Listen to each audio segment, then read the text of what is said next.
6 மாசமா படிச்ச சிலபஸ ஒரே நாள்ல படிச்சிடலாம்னு நினைச்சீங்க பாத்தீங்களா? சூப்பருங்க, செம்ம கான்ஃபிடன்ஸ். எக்ஸாம் இந்த வேர்டு எனக்கு ரொம்ப அலர்ஜி. உண்மையா தாங்க. எங்க போனாலும் எக்ஸாம் எக்ஸாம் எக்ஸாம். ஸ்கூல்ல, காலேஜ்ல, யூனிவர்சிட்டியில இப்படி ஒவ்வொரு ஸ்டேஜ்லயும் எக்ஸாம்னு ஒண்ணு கடந்து தான் வந்தாகணும் இல்ல? இங்க யாருக்கும் எக்ஸாம் மேல எல்லாம் இன்ட்ரெஸ்ட் இல்லைங்க.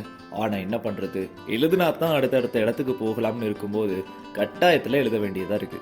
சிலர் 50-60 வயசுல எல்லாம் கூட வந்து எக்ஸாம் ஃபேஸ் பண்றாங்க. நெக்ஸ்ட் லெவலுக்கு போகணும்னா எழுதித்தான் தீரணும்னா எழுதுறதுல தப்பு இல்லையே. லைஃப்ல ஒரு நல்ல டேர்னிங் பாயிண்ட்டுக்காக எக்ஸாம் எழுதுறவங்க இங்க எக்கச்சக்கமா இருக்காங்க. ஆனா எதுக்கு எழுதுறோம்னே தெரியாம எழுதுற கூட்டமும் இன்னொரு பக்கம் இருக்கிறோம்ல. இந்த சினிமா படங்கள்ல டெடிகேட் பண்ணி கஷ்டப்பட்டு வேலை செஞ்சுட்டு கிடைக்கிற சின்ன சின்ன நேரத்திலையும் படிச்சு கலெக்டர், இன்ஜினியர் ஆகுற மாதிரி காட்டுறாங்க.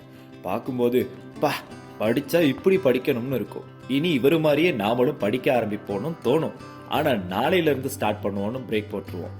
நல்லா படிச்சு சக்சஸ் பண்ணவங்க பேசும்போது மட்டும் ஏதோ புதுசா ஞானம் பிறந்த மாதிரி அப்போ மட்டும் தலையாசிச்சு இன்னையில இருந்து ஆரம்பிக்கிறோம் அப்படின்னு ஒரு ஃபயர் எடுத்துப்போம்.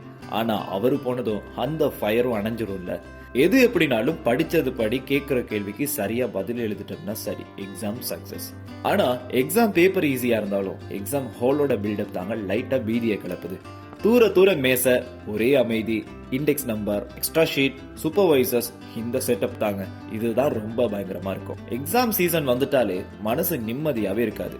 அதை எழுதிட்டு வெளியே வந்துட்டோம்னா அது மாதிரி நிம்மதி வேற எங்கேயும் கிடைக்காது. முதலாம் வகுப்புல இருந்து எத்தனையோ தடவை எக்ஸாம் எழுதியிருப்போம். ஆனா இன்னும் அந்த பயம் விட்டு போகல பாத்தீங்களா? டைம் டேபிள் ரிலீஸ் பண்றது, நோட்ஸ் தேடுறது, சிலபஸ் கவர் பண்றது, பிராக்டிஸ் பண்றது, ப்ரிப்பரேஷன் பண்றதுலயே இந்த டைம் எல்லாம் ஓடிடும். நீங்க சொல்லுங்க, உங்களோட லைஃப்ல நீங்க எழுதின எக்ஸாம்ஸ்க்கெல்லாம் உங்களோட எஃபர்ட் எப்படி இருந்துச்சு?